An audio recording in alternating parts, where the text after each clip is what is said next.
जय भीम, मैं मेवालाल और आप देख रहे हैं बहुजन समय। साथियों, आज प्रेस क्लब में एक पीसी हुआ है, तो उस पीसी को करने वाले हमारे साथ खड़े हैं कुछ अम्बेडकरवादी। इनसे पूछूंगा कि आखिर ये आज ज़रूरत क्या पड़ गई पीसी करने के लिए और क्या चाहते हैं सर। सबसे पहले आपको जय भीम। हाँ, जय भीम, नमो बुद्धाय। और जैसे कि आपने कहा कि आज प्रेस कॉन्फ्रेंस हुई है, तो क्या ज़रूरत पड़ गई है। एक तो ये देखिए कि जो हमारा राजनीतिक तंत्र है, उसमें जो नेता लोग होते हैं वो 5 साल सत्ता में रहते हैं, उन्हें जनता की याद सिर्फ और सिर्फ चुनाव के समय में आती है। तो जनता का भी ये दायित्व बनता है कि चुनाव के समय में उनसे ये प्रश्न पूछे जाएं कि जब पिछले चुनाव के समय में आप आए थे तो आपने हमसे जो वादे किए थे, उन वादों का क्या हुआ। तो आज वही वादे अरविंद केजरीवाल के याद दिलवाने के लिए हम लोगों ने प्रेस कॉन्फ्रेंस करी थी। भाई, आप जो पीसी कर रहे थे तो उसमें कर रहे थे केजरीवाल मनवादी या फला फला पता नहीं क्या क्या आप आरोप लगा रहे थे, लेकिन दिल्ली की जनता तो आज 2 साल से 2 पंचवर्षीय से उन्हीं को मुख्यमंत्री बना रही है। हाँ, देखिए, एक तो मैं आपने कहा कि पता नहीं क्या क्या आरोप लगा रहे थे। मैंने पता नहीं क्या क्या आरोप नहीं लगाए हैं। मैंने उनको साफ तौर पे कहा है कि वो जातिवादी व्यक्ति है, धूर्त व्यक्ति है, और इसके पास मेरे पास बाकायदा आंकड़े हैं। और जातिवादी, आप ये देखिए कि आपने कहा कि 2 बार से तो जनता उनको वोट दे रही है, क्योंकि 2 बार से लोगों को नहीं पता था ना कि वो जन्माष्टमी के दिन पैदा हुआ है। अब तक तो वो बोल रहा था कि मैं बाबा साहब अम्बेडकर के मिशन को आगे बढ़ाऊंगा, वंचित समाज के लिए काम करूंगा, भगत सिंह के सिद्धांतों पे चलेंगे। और अब चुनाव के समय में वो क्या कह रहे हैं कि मेरा तो जन्म कृष्ण जन्माष्टमी के दिन हुआ था, मैं तो कृष्ण का अवतार हूँ। क्या ऐसे व्यक्ति को मुख्यमंत्री पद पे रहने का अधिकार है? उसे बात ये करनी चाहिए कि जनता के हितों के लिए मैंने ये वादे किए थे, ये वादे मैं पूरे कर चुका हूँ, ये वादे मेरे से पूरे नहीं हुए हैं, मैं आगे कोशिश करूँगा। आपने कोई वादा पूरा नहीं किया, आपने लगातार झूठ बोला, लोगों का बेवकूफ़ बनाया। और जब चुनाव का समय आ गया, लोग आपसे जवाब मांग रहे हैं, तो आप बता रहे हैं कि मैं तो जन्माष्टमी के दिन पैदा हुआ था। इसलिए मैंने उनको जातिवादी व्यक्ति कहा है। लेकिन कर रहे हैं लोग कि जब वो गरीब के लिए क्या कहते हैं फ्री में पानी, बिजली, शिक्षा, दवाई ये दे रहे हैं, तो आप लोगों को क्यों इसको चिढ़ हो रही है कि वो गरीबों के लिए न करे। हाँ, अब मेरा इसमें साफ तौर पे कहना है कि मैं आपको फ्री में पानी दे दूँ पीने के लिए, आपको बहुत प्यास लगी हुई है, मैं कहूँ कि मैं आपको फ्री में पानी दे दूँ, लेकिन मैं गटर का दे दूँ, आप पियेंगे क्या उसको? या मेरा कोई ऐसा कहेंगे कि आपने मुझे पानी दिया? आप दिल्ली की बस्तियों में जाके देखिए, वहाँ पे जो पानी आ रहा है उसमें सीवरेज का पानी मिक्स होके आ रहा है। लोग, बच्चे बीमार। आप लोग गलत रिपोर्ट कर रहे हैं। मैं द्वारका में रहता हूँ, वहाँ केजरीवाल के पहले भी कांग्रेस की सरकार होती थी, बीजेपी भी जगह जगह वो कहते टैंकर लाते थे, इतना वहाँ तबाही थी, लेकिन केजरीवाल के आते ही वहाँ गली गली में सबको पानी आने लगा। हाँ, बिल्कुल, मेरी कल की एक रिपोर्ट भी है। मैं आपको ये नहीं कहूँगा कि आप गलत रिपोर्ट कर रहे हैं, जैसे आपने कहा, क्योंकि हम सब लोग मीडिया के लोग हैं, सब लोग अपने अपने क्षेत्र में कार्य करते हैं। हमारी कल की रिपोर्ट है, उसमें बिल्कुल आपने से कहा गली गली में पानी आ रहा है। हमने कल की रिपोर्ट में दिखाया कि पूरी गली पानी की भरी हुई है, गली गली में पानी आया हुआ है। अब उस पानी का क्या करें? ओक लगा के पी लें उस पानी को जो गली में आया हुआ है? पूरी सड़क पानी की भरी हुई है। एक आध तो अपवाद होगा, एक जगह नहीं आ रहा होगा। नहीं, मैं ये बता रहा हूँ कि यदि एक आधा अपवाद भी है ना, तो जो राज्य की सरकार है उसको अपनी जिम्मेदारी लेनी होती है, जिम्मेदारी लेके बताना होता है। जैसे मैंने एक चीज़ का जिक्र किया कि एक लड़का था जो जल विभाग में कार्य कर रहा था, उसको सीवरेज में उतार दिया गया और उसकी डेथ हो गई। ठीक है जी, अरविंद केजरीवाल ने कहा था सीवरेज में जिसकी डेथ होगी 1 करोड़ रुपया दूंगा। आज उसका परिवार बहुत बुरी हालत में रह रहा है। आप कह सकते हैं अपवाद होगा, लेकिन मेरे लिए गंभीर विषय है, मेरे पास उस परिवार की जिम्मेदारी है। ठीक है जी। लेकिन सर, मैं आपसे ये कह रहा हूँ, यहाँ दिल्ली में तो मैं देख रहा हूँ घूम घूम के केवल आम आदमी पार्टी और बीजेपी दोनों का टक्कर, बाकी कोई पार्टी तो दिख ही नहीं रही है। देखिए, ये तो देखने से दिखती हैं चीज़ें। ठीक है जी, तो उसी तरीके से होता है कि सबका अपना अपना नज़रिया होता है।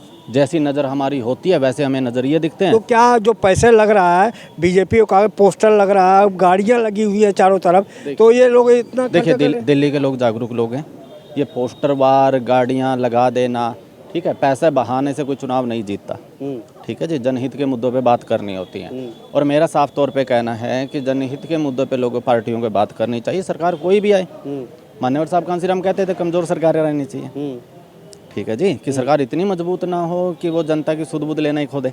सर, एक चीज़ सवाल आपसे है कि जो चाहे कांग्रेस हो, बीजेपी हो, आम आदमी हो, तो कोई 1500, कोई 2100, कोई 5000 ऐसे दे रहा है। क्या इस प्रलोभन से वोट खरीदा जा सकता है? नहीं, बिल्कुल नहीं है। आप ये देखिए कि दे तो कोई नहीं रहा।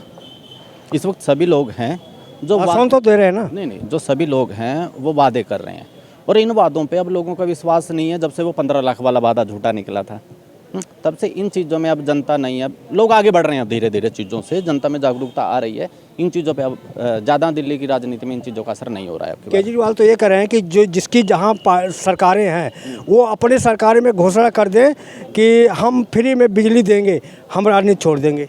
नहीं, आप ये देखिए कि जहाँ भी सरकारें हैं, जो भी सरकारें हैं, मैं तो मानता हूँ कि जनहित के कार्यों के लिए सभी सरकारों को आगे आना चाहिए। यदि वो सरकारें कुछ अच्छा कर सकती हैं तो उन्हें सबको करना चाहिए। इसमें कोई पार्टी विषय नहीं देखनी चाहिए। यदि जो भी कोई अच्छा करे तो उसके ठीक है, ये करिए ना आप अच्छा। लेकिन ये कह देना कि तुम ये कर दो, तुम वो कर दो। आप ये बताओ ना, आपने क्या किया? पंजाब में आपने कहा कि दलित उप मुख्यमंत्री देंगे, आपने दे दिया क्या? आपके 9 रत्नों में एक भी दलित नेता नहीं है। राजेंद्र पाल गौतम ने बेचारे ने अपनी कितनी व्यथा सुनाई, आज दर्द भरी पीड़ा सुनाई पूरी है।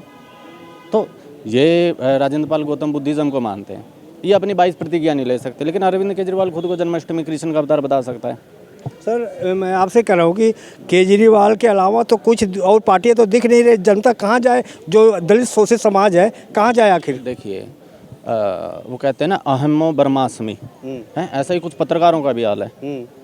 उनको केजरीवाल के अलावा कुछ नज़र ही नहीं आता। आप बताइए ना, विकल्प बताइए।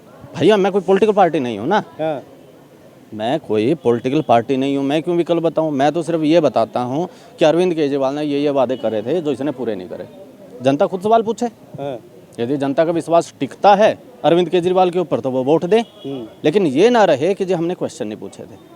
जनता को सच्चाई सब पता होनी चाहिए कि क्या क्या वादे हुए थे, कितने पूरे हुए, कितने पूरे नहीं हुए।